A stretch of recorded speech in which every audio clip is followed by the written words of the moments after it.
السلام علیکم ورحمۃ اللہ تعالی وبرکاتہ۔ ان الحمد للہ والصلاة والسلام علی رسول اللہ۔ محترم سامعین، الحمدللہ آج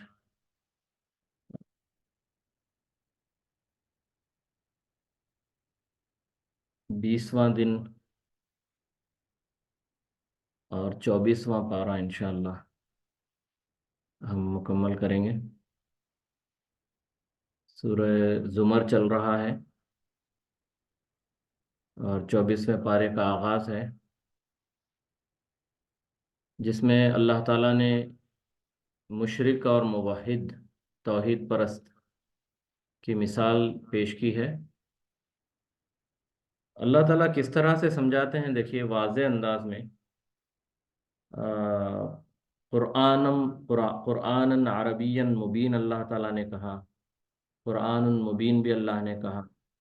اپنے آیتوں کو اور اس پیغام کو اللہ نے واضح کھول کھول کر چیزوں کو واضح کرنے والا، حقائق کو واضح کرنے والا بتایا اللہ تعالیٰ نے، اور یقیناً یہ کلام اسی طرح سے ہمارے سامنے باتوں کو واضح کرتا ہے۔ جب آپ دیکھیں گے شرک اور توحید کی مثال، کتنی سمپل مثال اللہ تعالیٰ نے دی اور کس قدر واضح مثال ہے کہ جو مشرک ہوتا ہے اس کا حال ایسا ہے کہ جیسے وہ کئی ساجھیدار اس کے ہوں جو آپس میں زدہ زدی والے ہوں۔ بچپن میں میری والدہ کچھ اشعار نظم کی پڑھا کرتی تھی، شاید وہ کتابوں میں اردو سلیبس میں تھا اس وقت۔ اگر دو خدا ہوتے سنسار میں تو دونوں گدا ہوتے سنسار میں، ادھر ایک کہتا کہ میری سنو، ادھر ایک کہتا میاں چپ رہو۔ بہت اچھے انداز میں اس کی وضاحت کی گئی تھی۔ یہی بات اللہ تعالیٰ نے ایک سمپل انداز میں یہاں پر رکھ دی ہے کہ مشرک جو ہوتا ہے، ایک سے زیادہ معبودوں کو ماننے والا جو ہوتا ہے، اس کی مثال ایسی ہے جو بہت ہی ہٹ دھرم اور ضدی قسم کے کئی ساجھیداروں کی کا غلام ہے، اور وہ کس کی بات مانے گا؟ حیران ہو کر رہ جاتا ہے، پریشان ہو کر رہ جاتا ہے، ہر کسی کے لیے منت سماجت اور نذرانے نیاز۔ ہم دیکھتے ہیں آئے دن یہاں وہ چوکھٹ پر گئے، پھر وہ چوکھٹ پر گئے، وہاں ناریل پھوڑا، وہاں نذرانہ چڑھایا، وہاں تعویذ گنڈا باندھ دیا، تو کچھ پیسے وہاں ڈال دیے، کچھ پیسے یہاں ڈال دیے۔ رشوت بھی دی جاتی ہے کہ میں فلاں چیز میں کامیاب ہو جاؤں تو اتنا دوں گا، اتنا چڑھاؤں گا، تو مجھے کامیاب کر دے، بس تجھے خوش کر دوں گا۔ یہ بہرحال ایک آسان مثال میں اللہ تعالیٰ نے بات رکھی ہے کہ بہت سارے ساجھیداروں کے پیچھے بھاگنے والا حیران اور پریشان باولا ہوتا ہے، تو کبھی اس کے پاس کس کا کہنا مانے کس کا نہ مانے، یہ بڑا بڑا پیچیدہ مسئلہ ہوتا ہے۔ تو مشرک کا بھی یہی حال ہوتا ہے، کبھی غیر اللہ کی طرف، کبھی اللہ کی طرف، تو اسے سمجھ میں نہیں آتا کہ مانے تو کس کی مانے۔ پھر اللہ غیر اللہ میں بھی ایک اطمینان اسے نہیں ہوتا۔ اللہ تعالیٰ نے کہا کہ الا بذکر اللہ تطمئن القلوب، ایک اللہ کو یاد کرنے ہی سے دلوں کو اطمینان ملتا ہے۔ تو یہ بے چینی اور بے کلی جو ان کے اندر پائی جاتی ہے، وہ شرک کی منحوسیت کی وجہ سے ہے، جس پر وہ کبھی مطمئن نہیں ہوتے۔ جبکہ موحد کا حال، توحید پرست جو ایک خدا کو ماننے والا ہوتا ہے، اس کی مثال دی گئی کہ جیسے ایک مالک ہو، اس کی اطاعت کرنا آسان ہے، اس کو خوش کرنا بھی آسان ہے، کیونکہ اس کی تعلیمات واضح ہیں۔ جس نے بنایا ہے اس کا مقصد کیا ہے، کیوں بنایا ہے، کیا کرنا ہے، کتنی مدت یہاں پر ہے، اور پھر آگے والی زندگی کیا ہے، کتنی کا مطلب طے شدہ نہیں لیکن مختصر اور عارضی مدت اللہ نے بتائی واضح انداز میں۔ پھر اسی نے نبیوں کو بھیجا۔ تو ہم جب دعوتی کام کرتے ہیں تو یہ اس پیغام کو اس انداز میں غیر مسلموں کے سامنے رکھیں کہ ہم الگ نہیں ہیں، ہم ایک ہی ہیں، ایک باوا آدم اور حوا کی اولاد ہیں، اماں حوا باوا آدم۔ ہر مذہب میں یہ دو نام پائے جاتے ہیں، ان کے بدلے ہوئے نام ہیں، بگڑی ہوئی شکلیں ہو سکتی ہیں، لیکن موجود ہیں، جسے اصل وہ سمجھتے ہیں آدم اینڈ ایو کے نام سے، یا پھر کچھ اور ہندو دھرم میں کچھ اختلاف پایا جاتا ہے کہ وہ ہے یا یہ ہے۔ بہرحال اس چکر میں جائے بنا انہیں عام انداز میں یہ بتائیں کہ ہم ایک ہیں، اور ایک ہی تعلیمات ہر جگہ رہی ہیں۔ دیکھیں، شراب ہر جگہ حرام رہی ہے، زنا ہر جگہ حرام رہا ہے، جوا ہر جگہ حرام رہا ہے، تو شادی کرنا ہر جگہ حلال رہا ہے، مدد کرنا ہر جگہ جائز رہا ہے، پاکیزہ رزق کھانا ہر جگہ اس کو موٹیویٹ اپریشیٹ کیا گیا ہے۔ تو یہ ایسی کامن چیزوں پر ہم بات کر سکتے ہیں اور انہیں بتا سکتے ہیں کہ ایک ہی خدا ہے، تو ایک ہی خدا کی تعلیمات بھی سملر ہیں، ایک ہی ہیں، تو پھر واضح چیز پر عمل کرنے میں کوئی پریشانی نہیں ہونی چاہیے۔ پھر بھی اگر لوگ نہ سمجھیں تو اللہ قیامت کے دن ہی سمجھائے گا کہ جس نے اللہ کے ذمے شرک کا الزام لگایا اور توحید کو جھٹلایا، اس کا ٹھکانہ جہنم ہوگا، اور جس نے سچی بات توحید کی تصدیق کی ہوگی، یہ جہنم سے بچنے والا ہوگا۔ پھر اللہ تعالیٰ نے قرآن سب لوگوں کے لیے اتارا ہے جو حق لیے ہوئے ہے۔ اب جو سیدھی راہ اپنائے گا تو اپنے فائدے کے لیے ہی اسی کا فائدہ ہوگا، سیدھی راہ سے وہ سیف رہے گا، محفوظ رہے گا، مطمئن رہے گا، اور بے راہ ہوگا اس کا نقصان اسی پر جائے گا۔ رسول اللہ صلی اللہ علیہ وسلم پر اس کی کوئی ذمہ داری نہیں ہوگی۔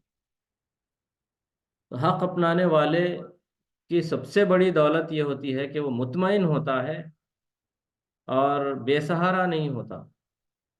دنیا دیکھ رہی ہوتی ہے کہ اس کا گھر چھن گیا ہے، اس کا مال چھن گیا ہے، اس کے اسباب چھن گئے ہیں، لیکن وہ گرے ہوئے گھروندوں پر بھی بیٹھ کر بہت ہی رعبدار انداز میں اللہ کا بندہ ہونے پر فخر کرتا ہے اور اس کا شکر ادا کرتا ہے۔ توحید کی طاقت ہے یہ، ہم اکیلے نہیں ہیں۔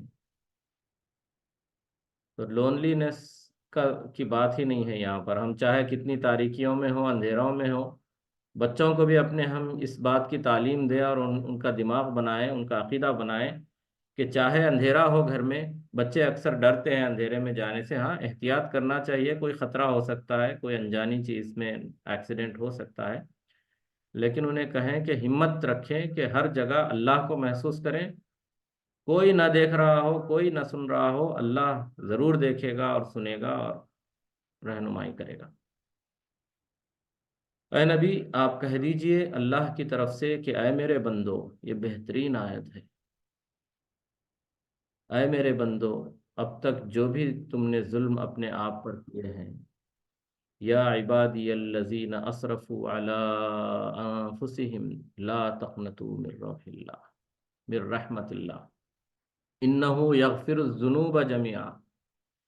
اے میرے بندو، اب تک جو ظلم تم نے اپنے آپ پر کیے ہیں گناہ کر کے، گناہ انسان کرتا ہے تو گویا وہ اپنے آپ پر ظلم کرتا ہے، زیادتی کرتا ہے، اللہ کی رحمت سے مایوس نہ ہو۔ اللہ کو اپنا گنہگار بندہ جب اس کی طرف لوٹتا ہے تو بے انتہا خوشی ہوتی ہے، جس کی مثال اللہ کے رسول صلی اللہ علیہ وسلم نے حدیث میں، تفصیلی حدیث میں بتایا کہ ایک وہ انسان جو سفر کر رہا ہے صحرا میں، اس کے اونٹ پر اس کی زندگی کا سارا ساز و سامان لدا ہوا ہے، اور ایک جگہ پر وہ سستانے کے لیے جب بیٹھتا ہے تو آنکھ جب کھلتی ہے تو یہ دیکھ کر پریشان ہو جاتا ہے، حیران ہو جاتا ہے کہ اس کا وہ اونٹ جس پر اس کی زندگی کا سارا ساز و سامان تھا، وہ اس کی آنکھوں سے اوجھل ہے۔ بہت پریشان ہوتا ہے، بہت بھاگ دوڑ کرتا ہے صحرا میں، دور دور تک ریگستان میں، ڈیزرٹ میں، کوئی امید اسے نظر نہیں آتی، کوئی امید کوئی صورت نظر نہیں آتی، کوئی امید بر نہیں آتی۔ تو آخرکار بہت ہی مایوس ہو کر، موت کو یقینی سمجھتے ہوئے، جب تھک ہار کر ریت پر پڑ جاتا ہے، اسے آنکھ لگتی ہے تھوڑی دیر کے لیے، اور جب پھر پریشانی سے جیسے ہی وہ کروٹ بدلتے ہوئے آنکھ کھولتا ہے تو کیا دیکھتا ہے کہ وہ اونٹ جو اس کی زندگی تھا، جس کے گمنے پر وہ مایوس ہو چلا تھا، وہ اس کے آنکھوں کے سامنے سارے ساز و سامان کے ساتھ موجود ہے۔ تو مارے خوشی کے وہ آپے سے باہر ہو جاتا ہے اور کہنا یہ چاہتا ہے کہ تو میرا خدا، میں تیرا بندہ۔ وہ الٹا الٹ دیتا ہے، الفاظ کو کہہ بیٹھتا ہے کہ میں تیرا خدا اور تو میرا بندہ، نعوذ باللہ۔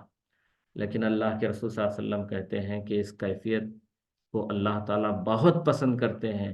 اللہ کو پورا معلوم ہے کہ وہ کیا کہنا چاہتا ہے، اللہ اس پر بہت خوش ہوتے ہیں۔ جس طرح سے وہ بندہ اپنے کھوئے ہوئے اونٹ کو پا کر خوشی کا فرط مسرت کا اظہار وہ کرتا ہے، اللہ تعالیٰ کو اس وقت جب اپنے گناہوں میں ڈوبے ہوئے بندے کو اپنی طرف پلٹتا ہوا دیکھتے ہیں تو اس سے بھی زیادہ خوشی ہوتی ہے۔ جو خوشی اس بندے کو ہوئی تھی اور الفاظ پر اس کے کنٹرول نہیں تھا، تو اللہ کو اس سے بھی زیادہ خوشی ہوتی ہے۔ اندازہ لگائیں اللہ کی رحمت کا۔ گناہوں میں ڈوبا ہوا، ہر سیکنڈ ہر لمحہ اس نے اللہ کی نافرمانی کی ہو، لیکن اللہ کی طرف جب وہ لوٹ آتا ہے صدق دل کے ساتھ، سچے دل کے ساتھ، تو محترم سامعین، اس رمضان کے برکت مبارک بابرکت ساعتوں میں ہمیں معلوم ہے کہ اللہ ہم سے زیادہ قریب ہے۔ صبح اور شام اللہ تعالیٰ روزانہ ہماری طرف متوجہ ہو رہے ہیں، ہر گھڑی ہماری طرف متوجہ ہو رہے ہیں، اور پکار کے اللہ کہتے ہیں کہ کوئی ہے جو مجھ سے مانگے میں انہیں بخش دوں، انہیں معاف کر دوں۔ کیا ہم اللہ کی طرف، اللہ ہماری طرف پوری طرح متوجہ ہے؟ کیا ہم اس سے غافل ہیں؟ اگر ایسے ہی ہے تو یہ کتنی بڑی بدبختی ہے۔ کیا اسی لیے تو اللہ کے رسول صلی اللہ علیہ وسلم نے اس بد دعا پر آمین نہیں کہا جس کو جبرائیل امین نے کہا کہ رمضان کا بابرکت مہینہ پائے اور اپنی مغفرت نہ کروا لے، وہ ہلاک ہو جائے؟ تو اس کیفیت کو محسوس کریں کہ جب میرا رب اور پالنہار رب العالمین میری طرف متوجہ ہو، ہم تو مائل بکرم ہیں، کوئی سائل ہی نہیں۔ اس کیفیت کو محسوس کریں، پھر اس بد دعا کو ریپیٹ کریں، یاد کریں، تو ہمیں بات سمجھ میں آئے گی کہ یقیناً یہ بڑی بدبختی ہے اور بد دعا کے لائق بنانے والی چیز ہے۔ اللہ ہمیں اس سے محفوظ رکھے اور اس کا حق ادا کرنے کی توفیق عطا فرمائے۔ بہت ہی کم دن رہ گئے ہیں، بس آخری اشراف ہمارے سامنے ہیں، اللہ اس کا بھرپور استعمال کرنے کی توفیق عطا فرمائے۔ اس ساتھیوں، سورہ مومن شروع ہوتا ہے جس میں اللہ تعالیٰ نے اپنی بڑی شان بیان کی ہے کہ وہ گناہوں کو بخشنے والا، دیکھیے اللہ کی شان، گناہوں کو بخشنے والا، توبہ قبول کرنے والا، سخت سزا دینے والا، سخت سزا دینے والا ہے لیکن اس کے ساتھ ساتھ بخش بھی دیتا ہے، معاف بھی کرتا ہے، صاحب قدرت ہے، وہی عبادت کے لائق ہے، سب کو اسی کے پاس لوٹ کے جانا ہے۔ اس لیے نبی کو اور امت کو توجہ دلائی جا رہی ہے کہ اگر کفار طاقت کے نشے میں جھگڑا کرتے ہیں تو ان کا دندناتے پھرنا آپ کو دھوکے میں نہ ڈالے، یہ سب ہماری گرفت میں ہے اور دوزخی ہوں گے۔ اس لیے اے مسلمانوں، تم صرف اللہ کو پکارو، اسی کی اطاعت کرتے ہوئے، اگرچہ یہ بات کافروں کو ناگوار ہو۔ واضح ہے، دیکھیے دو ٹوک انداز میں ہے، کون خوش ہوگا کون نہیں ہوگا۔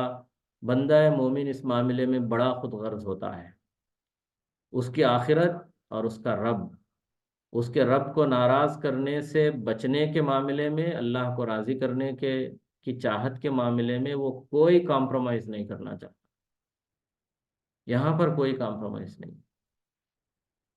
ٹالرنس لمٹس جو ہوتی ہے وہ یہاں پر ختم ہو جاتی ہے۔ واضح ہے کہ پکارنا ہے تو ہم پکاریں گے تو آخری سانس تک، ہر لمحہ ہر وقت اللہ ہی کو پکاریں گے۔ اپنے ہاتھ اٹھیں گے تو اسی کے سامنے، ایاک نستعین ہے، ایاک نعبد کے ساتھ ساتھ جھکیں گے تو اسی کے سامنے، گرچہ کسی کو کتنا ہی ناگوار کیوں نہ گزرے۔ اللہ اونچے درجات والا عرش کا مالک ہے، وہ جس پر چاہتا ہے اپنی وحی یعنی حکم بھیجتا ہے تاکہ لوگوں کو قیامت کے دن سے ڈرائے، نبیوں کے بارے میں ذکر ہے، جس دن ہر ایک کو اپنے کیے کا بدلہ ملے گا اور اللہ ٹھیک ٹھیک فیصلہ کر دے گا۔ وہ بڑی مصیبت کا دن ہوگا جہاں ظالموں کا نہ کوئی دوست ہوگا اور نہ سفارشی۔ نہ دوست ہوگا نہ سفارشی ہوگا۔ پھر اللہ تعالیٰ کہتے ہیں انا لننصر رسلنا، ہم یقیناً ہمارے اپنے پیغمبروں کو اور ایمان والوں کی مدد ہم کرتے ہیں دنیا کی زندگی میں اور اس دن میں جس دن گواہی دینے والے کھڑے ہوں گے۔ دیکھیں، سب سے پہلے اللہ تعالیٰ دنیا میں مدد کا وعدہ کرتے ہیں۔ دنیا میں مدد کیسی ہوگی وہ ہم طے نہ کریں، اللہ ہمیں ہماری مدد کرے گا اور ہم اسے محسوس کریں گے۔ اللہ جس چیز کو بہتر سمجھتا ہے، ہم دعا مانگتے ہیں نا، ربنا آتنا فی الدنیا حسنہ وفی الآخرۃ حسنہ، اے اللہ دنیا میں حسنہ دے اور آخرت میں بھی حسنہ دے۔ اور دنیا کی حسنہ کیا ہے وہ اللہ جانتا ہے، اور اسی کے لیے انعمت علیہم غیر المغضوب علیہم ولا الضالین میں جو کانسیپٹ ہے وہ ہے اصل حسنہ۔ تو اللہ کے خاطر اس زندگی کو لگانا، سب کچھ اس کا دیا ہوا، اس کے لیے لٹانے کے لائق ہونا، اس کی توفیق ملنا، یہ سب سے بڑی حسنہ ہے۔ تو حسنہ یہ نہیں کہ میں لگژریز میں رہوں، حسنہ یہ نہیں کہ میں ایک وقت میں 50 کھانے میرے دستر پر ہوں، حسنہ یہ نہیں کہ لوگ مجھے دیکھ کر اش اش کہیں، حسنہ یہ ہے کہ اللہ نے جس مقصد کے لیے فرشتوں نے ملائکہ کو میرے سامنے جھکا دیا، جس کاز کو انجام دینے کے لیے میں اشرف اور سپیریئر بنتا ہوں، اس کی توفیق مجھے ملے اور اس کے لیے میں سرگرداں رہوں اور اللہ مجھ سے راضی ہو جائے۔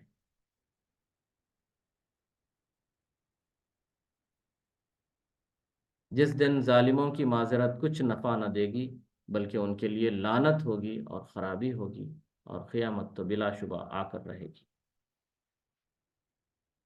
پھر راہ حق کے ہم سفر ساتھیوں، سورہ حامیم سجدہ شروع ہوتا ہے۔ رحمان و رحیم کا نازل کیا ہوا کلام قرآن عربی، بشارت دینے والا، خوشخبریاں دینے والا اور ڈرانے والا ہے، لیکن لوگ سنتے نہیں۔ اوپر سے کہتے ہیں ہمارے قلوب پر پردے پڑے ہوئے ہیں، قلوبنا غلف، غلاف اس کے اوپر پڑے ہوئے ہیں، ہمارے کانوں میں ڈانٹ لگی ہوئی ہے، ڈٹا لگا ہوا ہے۔ کہتے تھے اس وقت، قرآن نے ان کے ڈائلاگ کو یہاں پر نوٹ کیا ہے، ریکارڈ کیا ہے۔ اور اے محمد کہا جا رہا ہے رسول اللہ صلی اللہ علیہ وسلم کو، صلی اللہ علیہ وسلم، ہمارے اور تمہارے درمیان ایک آڑ ہے، یہ کہہ رہے تھے کون؟ اس وقت کے منافقین اور کفار کہہ رہے تھے۔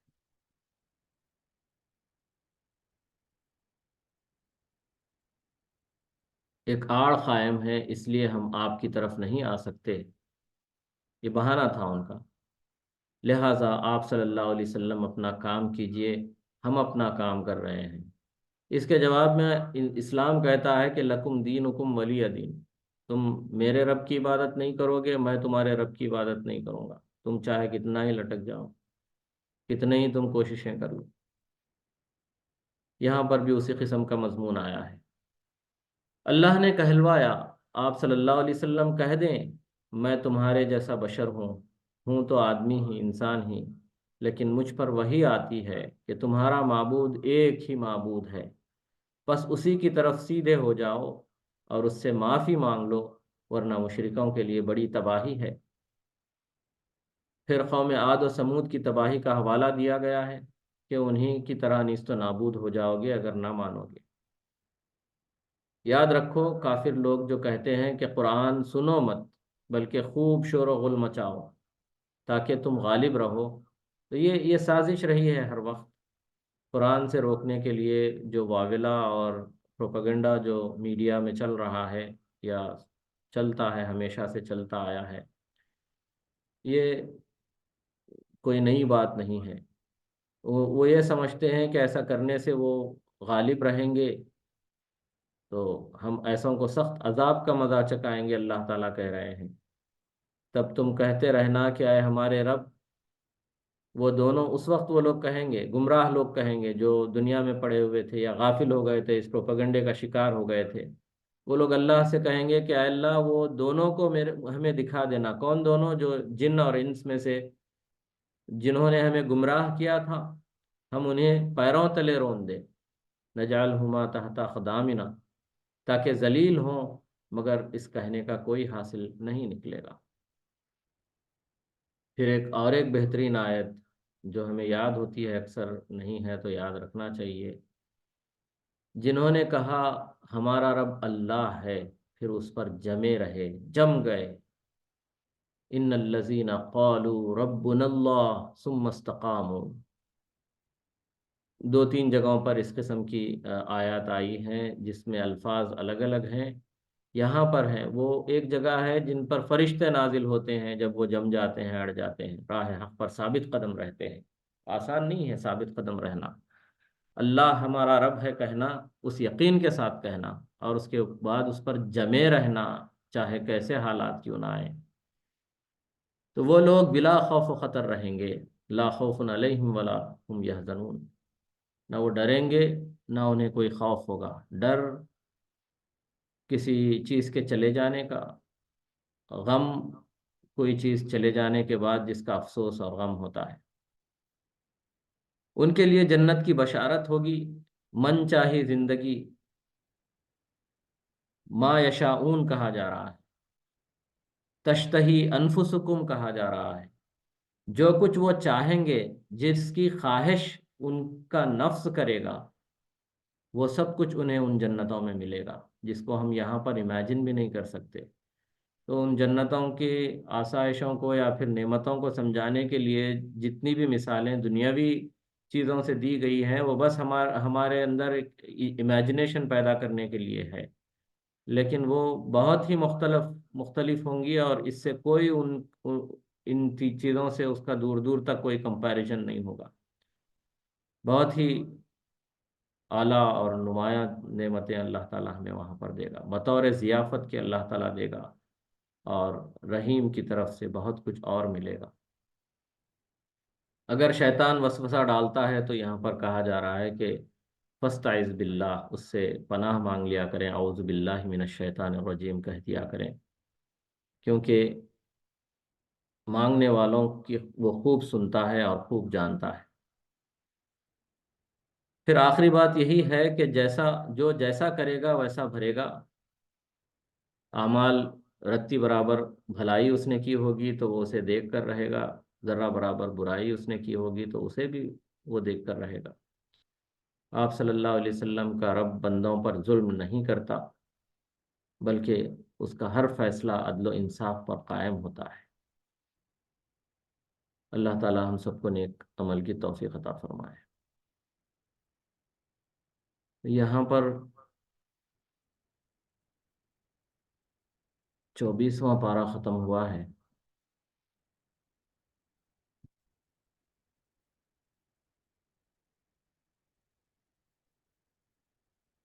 تو انشاءاللہ وقت تھوڑا باقی ہے، آگے ہم پڑھیں گے، 25واں پارہ بھی شروع کر لیں گے، جس میں اللہ پاک کا ارشاد ہے کہ قیامت کا علم اللہ ہی کے حوالے ہے۔ جس طرح کوئی پھل اپنے خول سے نکلے، یا کوئی عورت حمل سے ہو، یا بچے کو جنم دے، ان سب کی خبر پہلے سے اللہ کو ہی ہوتی ہے۔ تو کون سا پھل کس ذائقے کا ہوگا، میٹھا ہوگا، کھٹا ہوگا، پھیکا ہوگا، یا پھر حمل سے جو نکلے گا بچہ یا بچی، یہ بھی ایک لمٹ کے بعد ہی جا کر سائنس اس کو معلوم کر پاتی ہے۔ ایک مدت ہے، اس کے بعد ہی معلوم کر پاتی ہے، اس سے پہلے نہیں معلوم کر سکتے۔ تو اللہ ہی کو ہے۔ اسی طرح قیامت کا علم اللہ ہی کو ہے۔ موت کہاں آئے گی اس کا علم اللہ ہی کو ہے۔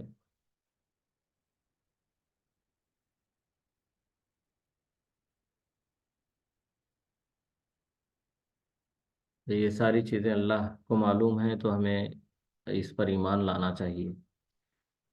پھر انسان کے بارے میں کہا جا رہا ہے کہ یہ کیسا ہی ناشکرا ہے کہ جب ہم اس کو نعمت عطا کرتے ہیں تو ہم سے اور ہمارے احکام سے منہ موڑ لیتا ہے، اعرض ونا بجانبہ، اور پہلو پھیر لیتا ہے، اور جب اس کو تکلیف پہنچتی ہے تو پھر منعم کی طرف توجہ و التجا کے طور پر وہ متوجہ ہو جاتا ہے، خوب لمبی چوڑی دعائیں کرنے لگتا ہے، گویا دنیا کی محبت کی وجہ سے غائب درجے کا بے صبرا انسان بن جاتا ہے۔ مطلب اللہ سے غافل ہونے کی وجہ دنیاوی محبت ہے۔ تو قد افلح من تزکا وقد خاب، قد افلح من تزکا۔ اس میں آگے بتایا گیا ہے کہ وقد خاب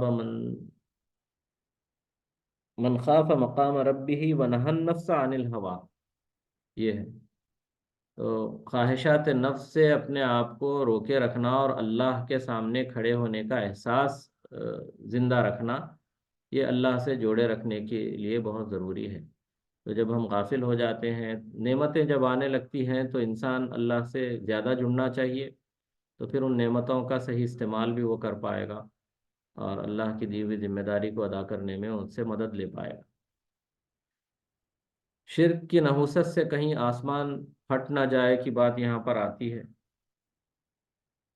وہ تو فرشتے ہیں جو اللہ کی تسبیح و تحمید میں لگے رہتے ہیں اور اہل زمین کے لیے استغفار کرتے رہتے ہیں، اور اللہ بخشنے والا مہربان تو ہے ہی، اس لیے لوگ بچ رہے ہیں۔ ورنہ شرک اتنا بڑا گناہ ہے کہ اللہ شرک ہونے والی جگہوں کو برباد کر دے اگر یہ مغفرت فرشتوں کی نہ ہو۔ اصول دین یعنی توحید، رسالت، بعثت، مطلب بعث بعد الموت، مرنے کے بعد اٹھائے جانا، اور قیامت، یہ تمام شریعتوں میں مشترک چیزیں ہیں، اللہ نے بتائی ہیں۔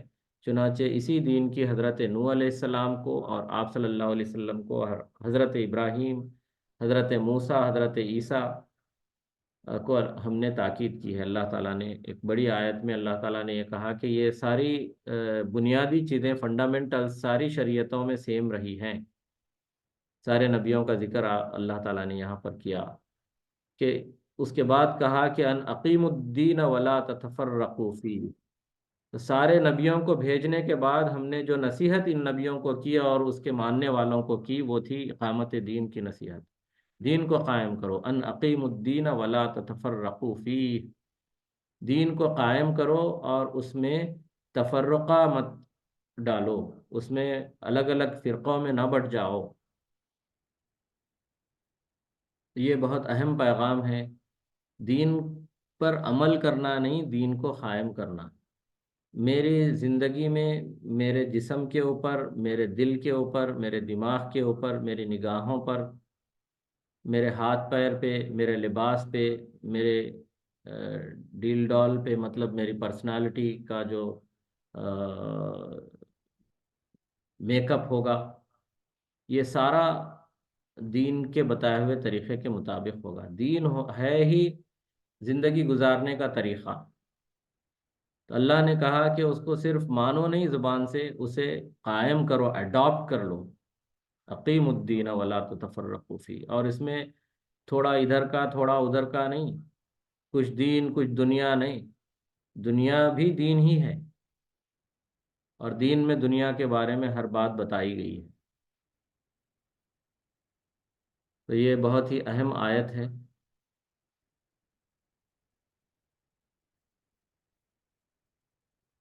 پھر آگے اس طرف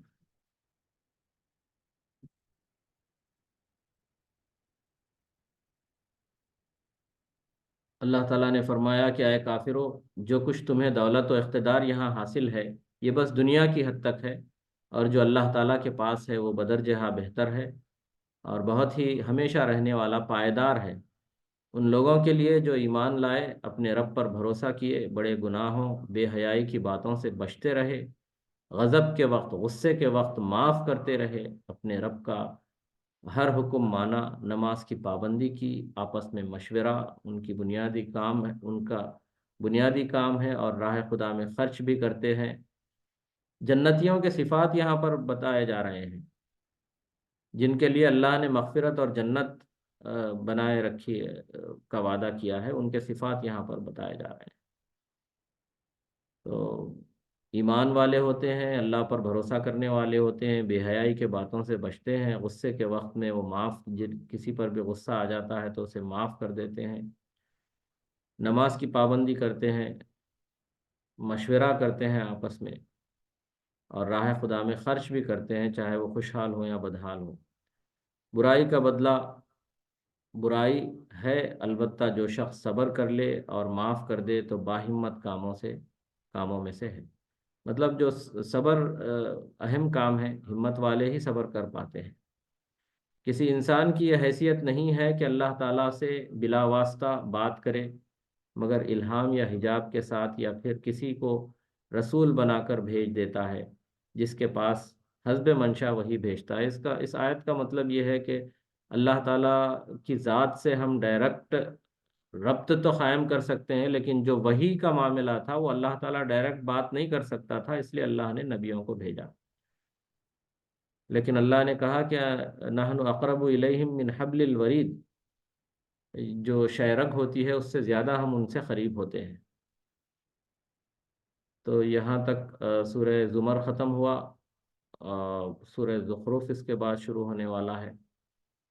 تو انشاءاللہ کل سے ہم سورہ زخرف 25ویں پارے میں انشاءاللہ سماعت فرمائیں گے۔ اللہ تعالیٰ سے دعا ہے کہ وہ ہمیں کہنے اور سننے سے زیادہ عمل کی توفیق عطا فرمائے، اور قرآن کو زندگی کا نور بنانے کی توفیق عطا فرمائے۔ وما علینا